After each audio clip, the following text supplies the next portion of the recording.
Actually real estate sector अभी Indian economy एक बहुत बड़ा पार्ट है। हमारा जो एक विजन है 2027 तक, तो सर्टेन जो टैक्स बेनिफिट्स हमको देखने मिल रहे हैं, जो इंफ्रास्ट्रक्चर पे ज्यादा स्पेंड हो रहा है, वो जीडीपी को कैसे अफेक्ट करेगा? बहुत टैक्स बेनिफिट आने वाला है, बहुत मल्टीपल टैक्स बेनिफिट आने वाला है।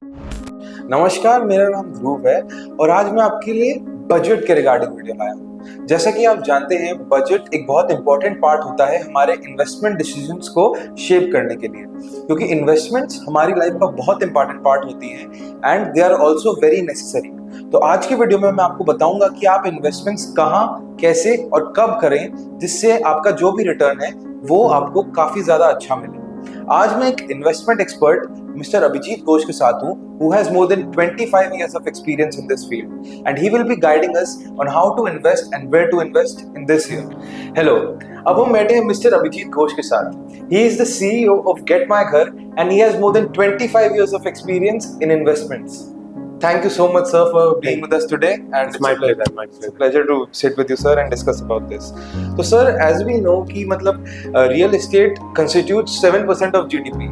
तो हमारे देश का बहुत ही इंपॉर्टेंट पार्ट रियल एस्टेट में जाता है। तो सर्टेन जो टैक्स बेनिफिट्स हमको देखने मिल रहे हैं, जो इंफ्रास्ट्रक्चर पे ज्यादा स्पेंड हो रहा है, वो जीडीपी को कैसे अफेक्ट करेगा थ्रू अस?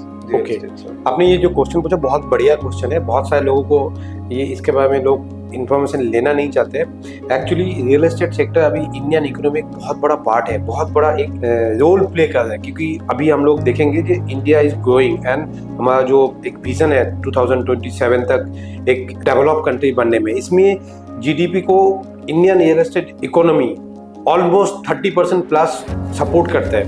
एंड ये जो गवर्नमेंट का तरफ से जो बूस्ट आया है, रियल एस्टेट को एक्स्ट्रा पंपिंग कर रहा है, एक्स्ट्रा मनी दे रहा है, इससे बहुत टैक्स बेनिफिट आने वाला है, बहुत मल्टीपल टैक्स बेनिफिट आने वाला है। जैसे मैं आपको एक छोटा सा एग्जांपल दे सकता हूँ। जो पहले लोग रियल एस्टेट में इन्वेस्टमेंट करते थे, सोचते थे हमको रेंट इनकम करना है एंड रेंट के ऊपर भी गवर्नमेंट को टैक्स देना पड़ता था। उसके बाद जब कोई इंसान उस प्रॉपर्टी को बेचते थे तो उसको एक लॉन्ग टर्म कैपिटल बेनिफिट का एक टैक्स देना पड़ता था। तो गवर्नमेंट ये सब चीज में टैक्स में छूट दे रहा है। क्यों छूट दे रहा है? कि गवर्नमेंट खुद चाहता है जो रियल एस्टेट में और ज्यादा मनी पंपिंग हो। सेंट्रल गवर्नमेंट भी करेगा, स्टेट गवर्नमेंट भी करेगा, लोकल पब्लिक भी उसमें पार्टिसिपेट करेगा। ये तीनों जब पार्टिसिपेट करेंगे तो इंडियन जीडीपी में ये बहुत बड़ा बेनिफिट होने वाला है। मैं बाकी आपको एक एक चीज एक एक करके बताना चाहता हूँ, इसमें थोड़ा टाइम लगेगा। जैसे मैं आपको बताता हूँ इमीडिएटली जो इम्पैक्ट पड़ने वाला है, जो जैसे अगर मेरे पास एक प्रॉपर्टी है एंड मैं उसमें पहले भाड़े पे चला दिया था एंड मेरे को उसका जो बेनिफिट था उसमें मेरे को 20% तक टीडीएस देना पड़ रहा था, अभी वो टीडीएस मेरा कम हो गया। ये एक छोटा सा बेनिफिट है, एक पॉइंट। दूसरा पॉइंट मैं आपको बताना चाहता हूँ, जैसे मेरा एक प्रॉपर्टी है जिसमें मैं रहता हूँ और दूसरा एक प्रॉपर्टी है जिसमें भाड़े पे चढ़ाता हूँ। तो जो भाड़े पे प्रॉपर्टी पर रेंटल जो प्रॉपर्टी था उसमें मेरे को टैक्स बेनिफिट नहीं मिलता था, अब मेरे को रेंट वाला प्रॉपर्टी का भी टैक्स बेनिफिट मिल सकता है। तो ये ऐसे बहुत सारे चीज है जो इस बजट में गवर्नमेंट ने पब्लिक को फायदा दे रहा है, क्योंकि गवर्नमेंट खुद चाहता है रियल एस्टेट में सब पार्टिसिपेट करे, इनका ग्रोथ आए। और सर, जैसे हम जानते हैं कि गवर्नमेंट अभी इंफ्रास्ट्रक्चर पे स्पेंडिंग बढ़ा रहा है, तो अभी उसने बजट 11.21 लाख करोड़ कर दिया इंफ्रास्ट्रक्चर के लिए, जैसे रोड्स एंड रेलवेज बनाने के लिए। तो इससे प्रॉपर्टी पे और रियल एस्टेट पे क्या इफेक्ट आया? ये एक ऐसा चीज है ना, मैं आपको बताऊं, मैं दिल्ली में बहुत पहले था, तो मैंने ये खुद अपना सेल्फ एक्सपीरियंस से बता रहा हूँ। जो ये जो इंफ्रास्ट्रक्चर डेवलप जब गवर्नमेंट करती है, इससे पब्लिक को क्या फायदा होता है। दिल्ली में हम लोग जाते थे साकेत में, वहाँ मेट्रो नहीं था। मेट्रो था एक जगह तक, हौसखास तक, वहाँ उसका प्रॉपर्टी का रेट बहुत अच्छा था। बट जैसे ही लोगों को न्यूज आया जे साकेत में मेट्रो आने वाला है, प्रॉपर्टी का प्राइस जो वहाँ पर 5,000 रुपया पर स्क्वायर फीट चल रहा था, एंड वो जैसे ही मेट्रो चालू हुआ उसका प्रॉपर्टी का प्राइस 10,000 12,000 पहुंच गया। ये क्यों पहुंच गया?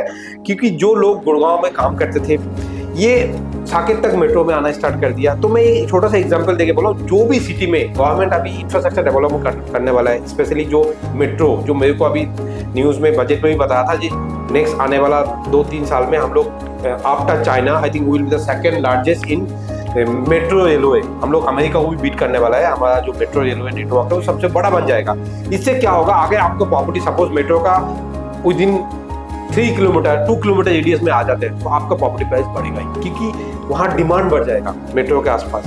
तो ये जो गवर्नमेंट ने पैसा पंपिंग किया है इंफ्रास्ट्रक्चर डेवलपमेंट में, इसको रियल एस्टेट में बहुत बूम आने वाला है। तो जो लोग अभी प्रॉपर्टी खरीदने का सोच रहे हैं वो लोग इसी टाइम उस जगह में प्रॉपर्टी खरीदना चाहिए जहां उनको लग रहा है मेट्रो आने वाला है, नहीं तो कोई न्यूज आ चुका है, नहीं तो जहां लग रहा है मेट्रो लाइन काम चल रहा है, मेट्रो स्टार्ट होने वाला है, वहां इमीडिएटली प्रॉपर्टी खरीदना चाहिए। जी सर। और जैसे सर अभी अफोर्डेबल हाउसिंग जो हो रही है, गवर्नमेंट ने मतलब बहुत सारे फंड ऐसे दिए हैं जो अफोर्डेबल हाउसिंग को बूस्ट कर रहे हैं कि ताकि ज्यादा लोग अफोर्ड कर पाए बेटर एरियाज में रहना, बेटर फ्लैट्स में रहना।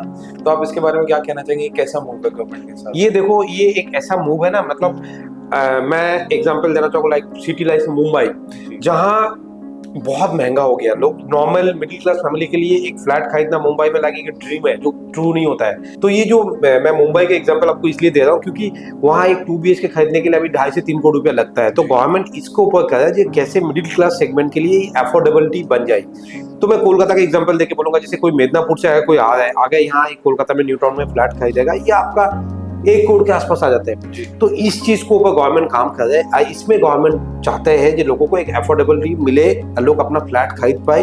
एंड इससे फायदा क्या होगा, हमारा जो अर्बन सिविलाइजेशन है, अर्बन सोसाइटी है, इसमें बहुत फायदा होगा। अब बाहर से लोग आएंगे और फ्लैट बिकेगा एंड और प्रॉपर्टी सेक्टर बहुत ज्यादा बूमिंग होने वाला है। ये बहुत फायदा होने वाला है। जैसा कि आपने वीडियो में देखा, मैंने मिस्टर अभिजीत घोष के साथ real estate decisions, investment decisions and factors पे बात की। ये काफी सारे फैक्टर्स हैं जो एक इन्वेस्टमेंट डिसीजन को शेप करते हैं एंड वो काफी ज्यादा पर्सनल भी हो सकते हैं। अगर आप कोई भी एरिया में प्रॉपर्टी ढूंढ रहे हैं, लाइक न्यू टाउन, हावड़ा, गरिया, जोका, एनीथिंग, एंड आपको एक सर्टेन पर्सनलाइज्ड ओपिनियन चाहिए कि आपकी नीड्स के लिए क्या बेस्ट सूट करेगा, तो प्लीज हमें दिए हुए नंबर पे कांटेक्ट कीजिए एंड हम आपकी पूरी हेल्प करेंगे। Because we are here to help you fulfil your needs and your wants. क्योंकि अगर आप एक इकोनॉमिकल फैक्टर पे जाते हैं तो आपके लिए एक सेपरेट एरिया ऑफ रेंज आ जाता है in a different part of the city. But if you want luxury, you get a whole different part and इसमें आप कंफ्यूज जरूर हो सकते हैं, इसलिए हम इधर हैं। Thank you so much for watching this video. Don't forget to like, share and subscribe and hit the bell icon for more notifications.